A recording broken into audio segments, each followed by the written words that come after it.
I think the worst overcorrection, I think it could be seen on both ends. It's not even that like white people tend to be bad or whatever. It's that you actually lose a lot in a movie when the main character isn't allowed to struggle because you're worried about showing a minority doing bad at something.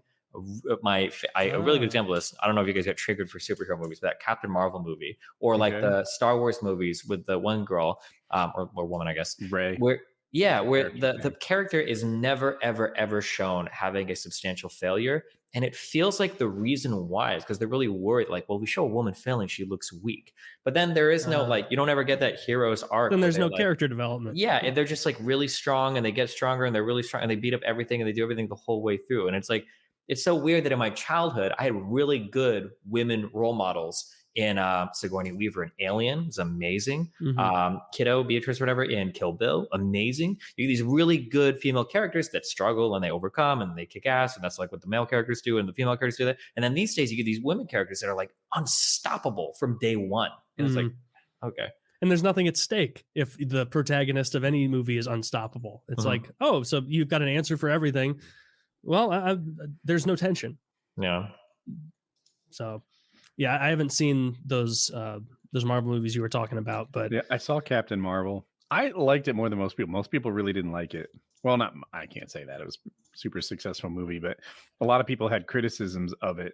And I didn't think it was as girl powery as everyone made it out to be, but I do think Destiny had a pretty good point. She went from good to really good to great. It's like, well, that's kind of an arc. The movie opens with her getting captured on an alien ship, and she breaks out of everything all on her own and destroys everything and does everything. And at every point in the movie, I don't know if she ever needs help from anybody. She's like just constantly blowing everything up, showing up awesome, blows Doesn't it up. she lose fights and she's psychologically manipulated by that guy to like not use her powers? And she eventually sort of breaks through or breaks free from his suggestions. I don't think she ever loses a fight ever. All I remember, I remember the movie. I watched the movie, but at most there's some ties.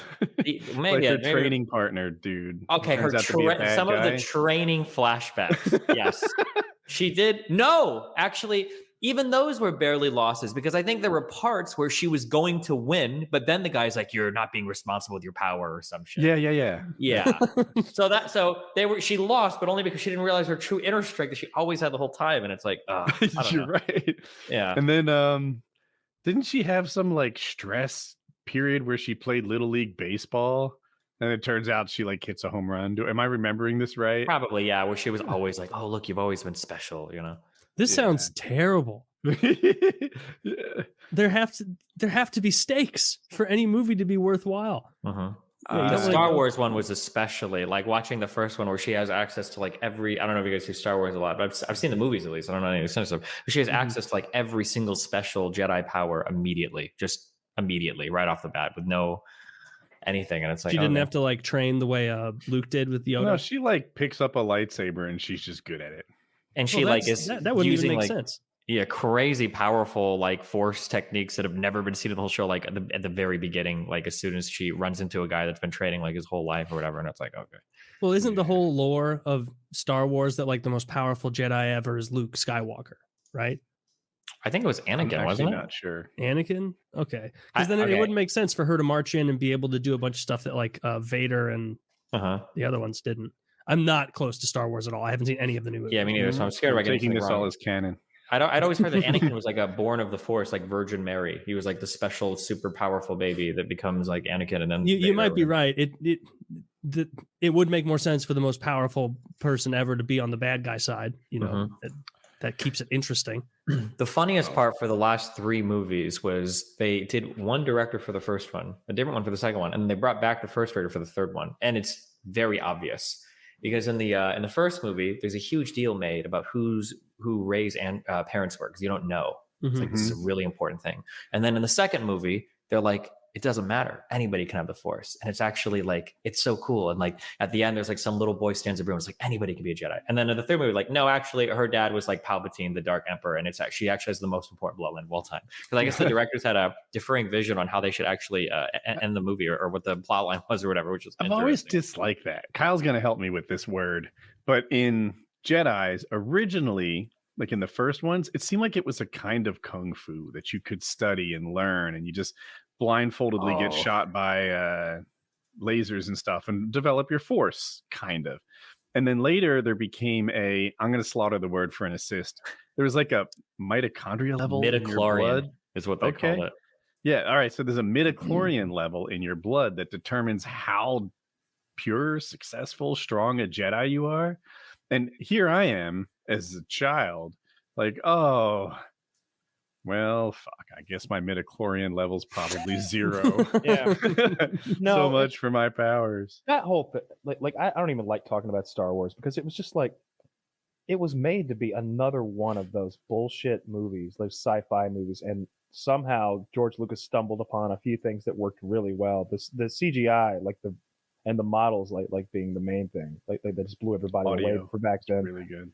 Yeah, but the acting is atrocious. The story is okay at best, and it meanders. The writing's awful, and but like the idea of fucking space ninjas is badass. Like your space wizards is what they are, and but then like going back and always like adding more to it, tinkering with this and that. It's space cowboys, kind of.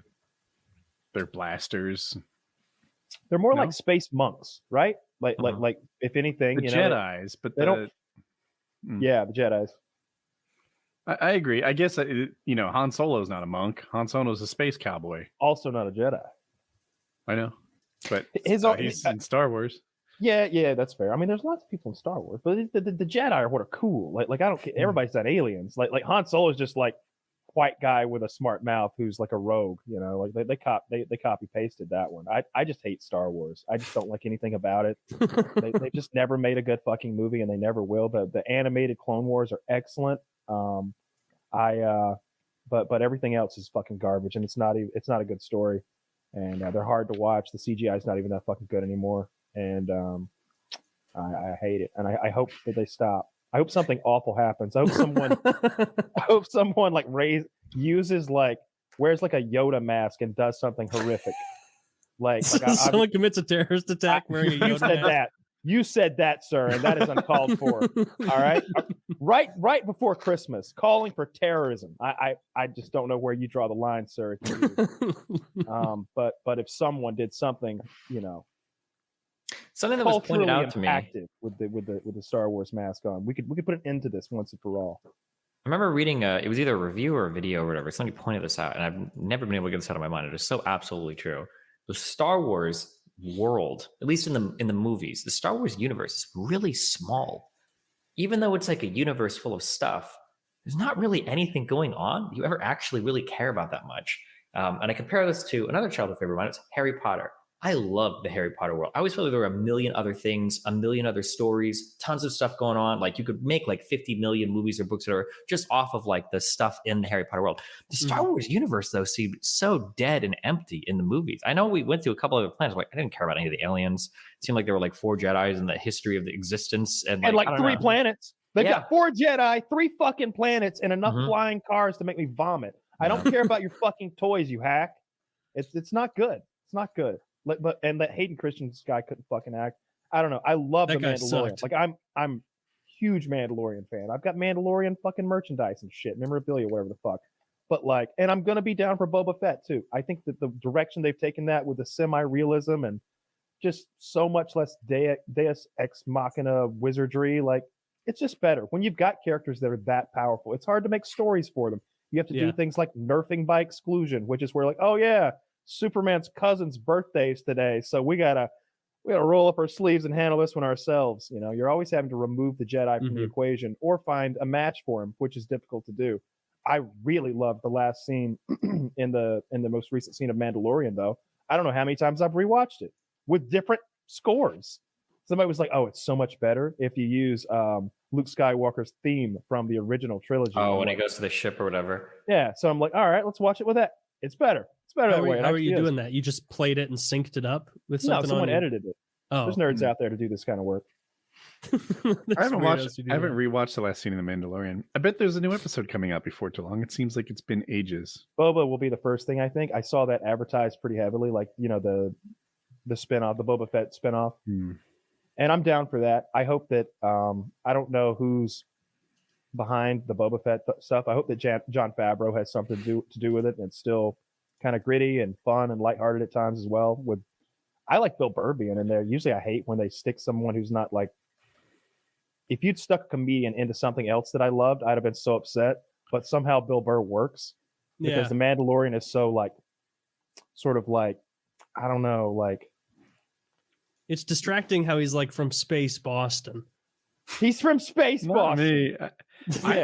To me, from the southeast side of the galaxy. Yeah, from the southeast side. I don't think Bill Burr like does his stand up in The Mandalorian. I kind of like that he's a genuine actor who does a fine job. I don't really notice him as Bill Burr. So I think he's a decent actor. He's got this one note he plays very well, and that's exasperation. Bill Burr does exasperation very well. It's like, what do you mean? You're gonna make me do this, and then you're gonna make me do that? The humanity, and like on and on. It's really funny. Like you can do that bit over and over. They did it in The Mandalorian, I think. Like maybe when they're like driving the car to the place. I was gonna say something about a mask on, mask off. Maybe he was frustrated. Yeah, he has fun. But then you actually got a little bit of acting out of him when he like kills the like rebel or the Imperial general or whatever the fuck. I don't know. Mandalorian's sick. Clone Wars is sick.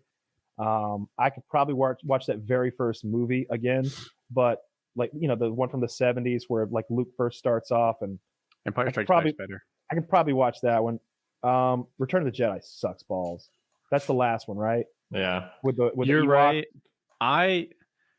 You guys like Pokemon stuff, maybe Taylor more, because you were at the right age when that hit. Yeah.